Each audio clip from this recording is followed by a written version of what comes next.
Hi everyone, welcome back to our channel. First of all అందరికీ good morning అండి. SSC GD constable నోటిఫికేషన్కి సంబంధించి నేను ఇప్పుడు ఏంటంటే మీకు టోటల్గా ఆంధ్రప్రదేశ్ అండ్ తెలంగాణలో కాంపిటీషన్ అనేది ఏ లెవెల్లో ఉంది అనేది క్లియర్ కట్గా ఎక్స్ప్లెయిన్ చేస్తా. ఓకే, ఎందుకనంటే మనం ఆర్టీఐ వేసిన దానికి రిప్లైలు అయితే వచ్చినాయి. సో ఇది అంతా ఒక గుడ్ న్యూస్ అని చెప్పుకోవచ్చు. నేను దానికి సంబంధించి కూడా ఆల్రెడీ ప్రీవియస్లో వీడియోస్ అయితే చేశాను. ఇప్పుడు ఏంటంటే కాంపిటీషన్ అనేది ఎలా ఉందో తెలిసిపోయింది కాబట్టి ఒకసారి టోటల్గా అప్లికేషన్స్ ఏంటి, అలాగే ఎగ్జామ్ అటెండెన్స్, పీఈటీ అండ్ పిఎస్ట్ రేషియో, మెడికల్ రేషియో మొత్తం అన్ని డీటెయిల్డ్గా ఎక్స్ప్లెయిన్ చేస్తా. మీ అందరికీ అర్థమయ్యేటట్టు వీడియోని ఎక్కడ స్కిప్ చేయకుండా చివరి వరకు చూడండి. ఓకే ఫ్రెండ్స్, ఇక మెయిన్ టాపిక్లోకి చూసుకున్నట్టయితే ముందుగా ఆంధ్రప్రదేశ్ అండ్ తెలంగాణలో 2024 ఇయర్ నోటిఫికేషన్కి సంబంధించి ఎంతమంది అప్లై చేశారు, అసలు అప్లై చేసినప్పుడు కాంపిటీషన్ ఎలా ఉంది అనేది ఒకసారి అయితే చూసుకుందాం. మొత్తం ఓవరాల్ కాంపిటీషన్ గురించి కూడా చెప్తాను. ముందుగా ఒకసారి అయితే ఇది చూసుకోండి. ముందుగా ఒకసారి ఆంధ్రప్రదేశ్కి చూసుకున్నట్టయితే మనం ఇది కేటగిరీ వైజ్ ఇన్ఫర్మేషన్ అయితే వేసామప్పుడు కేటగిరీ వైజ్ వచ్చింది. నేనే వేసాను ఇన్ఫర్మేషన్, ఆర్టీఐకి రిప్లై ఇచ్చారు. ఓకే, అంటే మీకు Naxal area, general area, male candidates, female candidates ఇలా అయితే లెందీ అయిపోద్ది, వాళ్ళ ఇన్ఫర్మేషన్ ఎవరు. ఓకే, అందుకని చెప్పి ముందు కేటగిరీ వైజ్ తెలిస్తే చాలని చెప్పి నేను ఇలాగే వేయడం అయితే జరిగింది. సో ఇలా చూసుకున్నట్టయితే ఆంధ్రప్రదేశ్ మొత్తం మీద 1,47,484 మంది అప్లై చేస్తున్నారు. 998 పోస్టులు ఉన్నాయి. ఆంధ్రప్రదేశ్కి మనకు కేటాయించింది 998. ఒక పోస్టుకి గాను 148 మంది కాంపిటీషన్ అయితే ఉన్నారు. తెలంగాణ చూసుకున్నట్టయితే 93,931 మంది అప్లై చేసి ఉన్నారు. తెలంగాణకు కేటాయించిన పోస్టులు 782 పోస్టులు. ఒక పోస్టుకి గాను 120 మంది చెప్పున ఉన్నారు అప్లికేషన్ చేసినప్పుడు. ఓకే, ఇప్పుడు ఇండివిజువల్గా కేటగిరీ వైజ్ ఎంత ఉన్నారనేది చూసుకుందాం. ఈ ఎస్సీ కేటగిరీ ఉంది కదా, ఈ ఎస్సీ కేటగిరీ కావచ్చు, ఎస్టీ కావచ్చు, ఓబీసీ కావచ్చు, ఈడబ్ల్యూఎస్ ఓపెన్లో ఏంటంటే మనకి నక్సల్ డిస్ట్రిక్ట్స్ ఉన్నాయి, జనరల్ డిస్ట్రిక్ట్స్ ఉన్నాయి, అలాగే మేల్ క్యాండిడేట్స్ ఉన్నారు, ఫీమేల్ క్యాండిడేట్స్ ఉన్నారు. ఇలా విడివిడిగా ఇన్ఫర్మేషన్ ఇస్తే వాళ్ళకే ఇవ్వడానికి ఇన్ఫర్మేషన్ కుదరదు. ఓకే, అంత ప్రాసెస్ని అయితే కలెక్ట్ చేసి ఉండరు. సో నేనేంటంటే జస్ట్ కేటగిరీ వరకు తెలిస్తే చాలని చెప్పి నేను ఇలా వేయడం అయితే జరిగింది. టోటల్గా ఎస్సీ కేటగిరీకి సంబంధించి male candidates, female candidates, general districts, Naxal districts మొత్తం అందరూ కలిపి ఆంధ్రప్రదేశ్లో 29,595 మంది అప్లై చేశారు. 187 పోస్టులు కేటాయించారు. ఒక పోస్టుకి గాను 158 మంది కాంపిటీషన్ ఉన్నారు అప్లై చేసినప్పుడు. ఓకే, అదే ఎస్సీ కేటగిరీ తెలంగాణలో చూసుకున్నట్టయితే 16,248 మంది అప్లై చేస్తున్నారు. 172 పోస్టులు కేటాయించారు. ఒక పోస్టుకి గాను 94 మంది కాంపిటీషన్ అయితే ఉన్నారు. ఎస్టీ కేటగిరీ ఏపీలో చూసుకున్నట్టయితే 13,103 మంది అప్లై చేస్తున్నారు. 65 పోస్టులు కేటాయించారు. ఒక పోస్టుకి గాను 202 మంది కాంపిటీషన్ అయితే ఉన్నారు. అదే ఎస్టీ కేటగిరీ తెలంగాణలో చూసుకున్నట్టయితే 30,930 మంది అప్లై చేస్తున్నారు. 32 పోస్టులు కేటాయించారు వాళ్ళకి. ఒక పోస్టుకి గాను 966 మంది కాంపిటీషన్ అయితే ఉన్నారు. ఓబీసీ కేటగిరీకి చూసుకున్నట్టయితే ఆంధ్రప్రదేశ్లో 91,034 మంది అయితే అప్లై చేస్తున్నారు. 91,034 మంది, 240 పోస్టులు కేటాయించారు. ఒక పోస్టుకి గాను 379 మంది కాంపిటీషన్ అయితే ఉన్నారు. అదే ఓబీసీ తెలంగాణలో చూసుకున్నట్టయితే 41,964 మంది అప్లై చేస్తున్నారు. 166 పోస్టులు కేటాయించారు. ఒక పోస్టుకి గాను 253 మంది అయితే ఉన్నారు కాంపిటీషన్. ఈడబ్ల్యూఎస్ చూసుకున్నట్టయితే 66,926 మంది అప్లై చేస్తున్నారు. 140 పోస్టులు కేటాయించారు. ఒక పోస్టుకి గాను 49 మంది కాంపిటీషన్ ఉన్నారు. అదే తెలంగాణలో ఈడబ్ల్యూఎస్ అయితే 1,302 మంది అప్లై చేశారు. 147 పోస్టులు కేటాయించారు. వారికి ఒక పోస్టుకి గాను 9 మంది అయితే ఉన్నారు. వీళ్ళు చాలా లక్కీ పర్సన్స్. మీకు గనక ఎగ్జామ్లో మినిమం కేటగిరీ వైజ్ ఒక 40 మార్కులు వచ్చాయా, మీరు రన్నింగ్ ప్రాక్టీస్ చేసుకోండి, మీకు 100% కన్ఫర్మ్ జాబ్ వచ్చేది. అర్థమైందా? అప్లై చేసినప్పుడే ఒక పోస్ట్కి 9 మంది. అర్థమైందా? చూసుకోండి, అప్లై చేసినప్పుడే ఒక పోస్ట్కి 9 మంది. ఇందులో కొంతమంది ఎగ్జామ్ కూడా రాని వాళ్ళు ఉంటారు, ఈ 1302 మందిలో.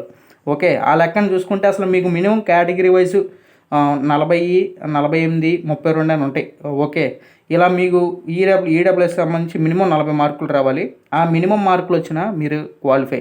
ఓకే, ఫైనల్లో కూడా జాబ్ వచ్చేది మీకు. సో చూసుకోండి. మరి ఓపెన్లో చూసుకున్నట్టయితే 6,826 మంది అయితే అప్లై చేస్తున్నారు. ఆంధ్రప్రదేశ్లో 366 పోస్టులు కేటాయించారు. ఒక పోస్టుకి కానీ 19 మంది. ఇక్కడ ఒక విషయం గమనించాల్సింది ఏంటంటే, ఇక్కడ అన్నిటిలో చూసుకున్నట్టయితే ఓపెన్లో ఎక్కువ పోస్టులు ఉన్నాయి. మరి ఏంటి బ్రదర్, ఓపెన్లో ఎక్కువ పోస్టులు ఉన్నాయి, తక్కువ మంది ఉన్నారు కదా అంటే, ఇక్కడ ఓపెన్లో ఉన్న పోస్టులు ఎవరికి కేటాయించిన పోస్టులు కాదు. ఇందులో అందరూ కాంపిటీషన్ అయితే ఉంటారు. ఓకే, ఎస్సీ కేటగిరీ వాళ్ళు, ఎస్టీ, ఓబీసీ, ఈడబ్ల్యూఎస్ అందరూ కాంపిటీషన్ పడవచ్చు. అర్థమైందా? ఇదొకటైతే గుర్తుపెట్టుకోండి. అలాగే తెలంగాణ ఓపెన్ చూసుకున్నట్టయితే 3,453 మంది అప్లై చేస్తున్నారు. 265 పోస్టులు కేటాయించారు. ఒక పోస్టుకి గాను 13 మంది కాంపిటీషన్ ఉన్నారు. ఓకే ఫ్రెండ్స్, ఇప్పుడు వచ్చేసి ఓవరాల్ కాంపిటీషన్ ఎలా ఉందనేది మీకు అర్థమయ్యేలా చెప్తాను. ఒకసారి అయితే చూడండి. టోటల్గా ఎస్ఐజీడీ కానిస్టేబుల్ సంబంధించి ఓవరాల్ ఇండియా మొత్తం మీద 47,45,501 మంది అయితే అప్లై చేస్తున్నారు.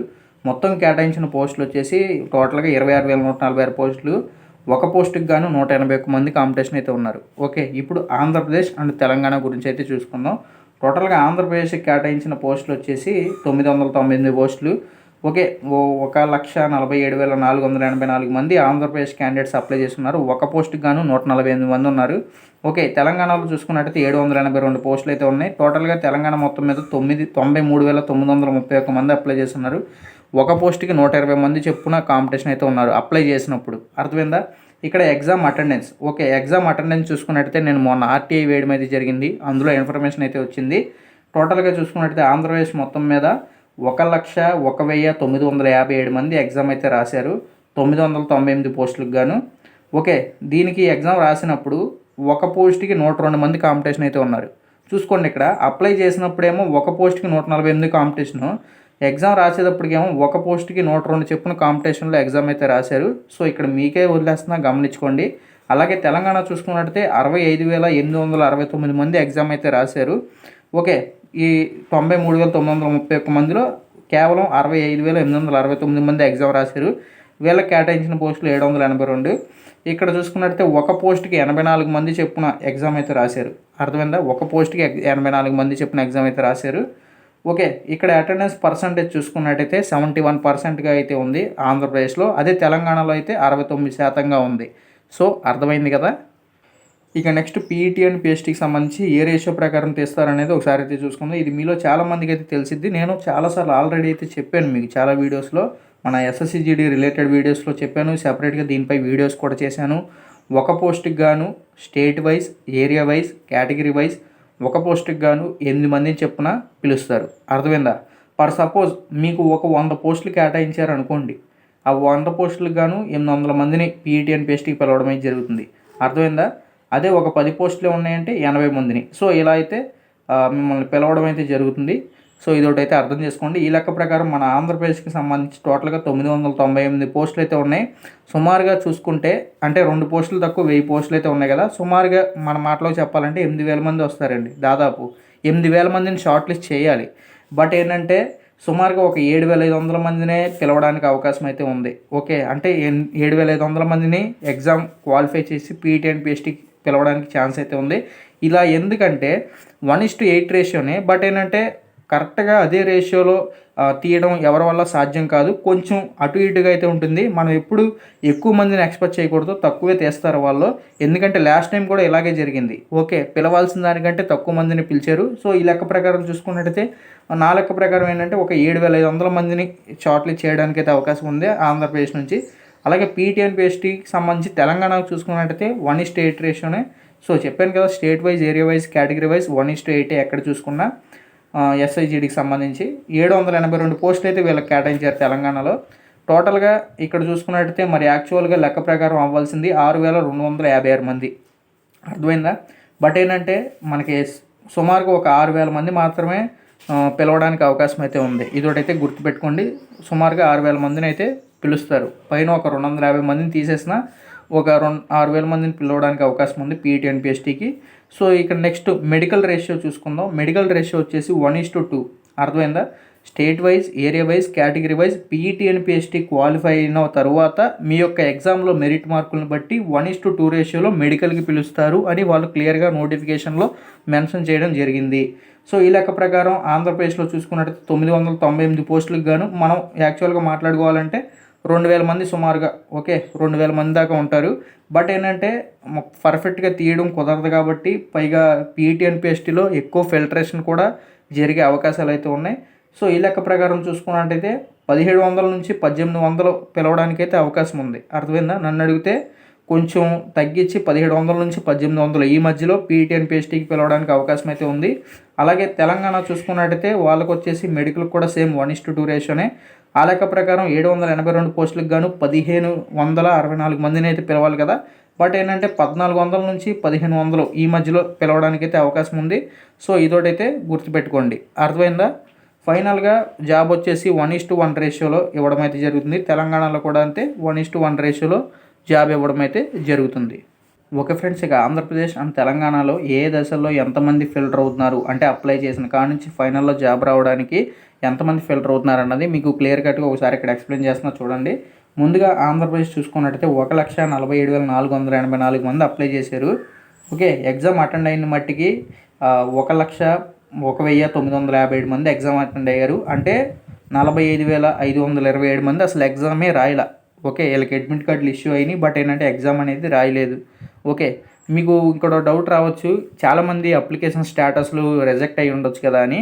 ఓకే, కొంచెం అలా చూసుకుంటే తక్కువ మంది అయినాయండి, పెద్దగా అయితే ఏం అవ్వలేదు. చాలా తక్కువ మంది అప్లికేషన్స్ అయితే రిజెక్ట్ అయినాయి. ఎందుకంటే మనకి ఈసారి ఎడిట్ ఆప్షన్ కూడా ఇవ్వడం అయితే జరిగింది కాబట్టి చాలామంది అలర్ట్ అయ్యి మళ్ళీ ఎడిట్ ఆప్షన్ ఇచ్చినప్పుడు మార్చుకున్నారు. సో ఇదొకటైతే గుర్తుపెట్టుకోండి. ఓకే, ఇంకా నెక్స్ట్ PETNPSTకి చూసుకున్నట్టయితే 1,01,957 మంది ఎగ్జామ్ రాస్తే కేవలం 7,500 మందినే వాళ్ళు పిలిచేది. ఆ లెక్క ప్రకారం చూసుకున్నట్టయితే ఎగ్జామ్ రాసిన వాళ్ళు 94,400 మంది లాస్ అయిపోయినట్టే కదా, అర్థమైందా? ఇక నెక్స్ట్ మెడికల్. ఈ మెడికల్కి చూసుకున్నట్టయితే 1,700 నుంచి 1,800 మంది వస్తారని మాట్లాడుకున్నాం. అంటే PETNPST నుంచి మెడికల్కి ఇక్కడ ఒక PETNPSTకి వెళ్ళి 100లో రిజెక్ట్ అవ్వచ్చు. ఓకే, మళ్ళీ అయిన తర్వాత 1:2 రేషియోకి షార్ట్ లిస్ట్ కాకపోవచ్చు, హైట్లో రిజెక్ట్ అవ్వచ్చు, రన్నింగ్లో రిజెక్ట్ అవ్వచ్చు. ఎన్నో కారణాల వల్ల ఒక 5,800 మంది రిజెక్ట్ అయిపోతారండి. ఓకే, మెడికల్కి అయితే వస్తారు మిగిలిన ఈ 1,700 నుంచి 1,800 మంది.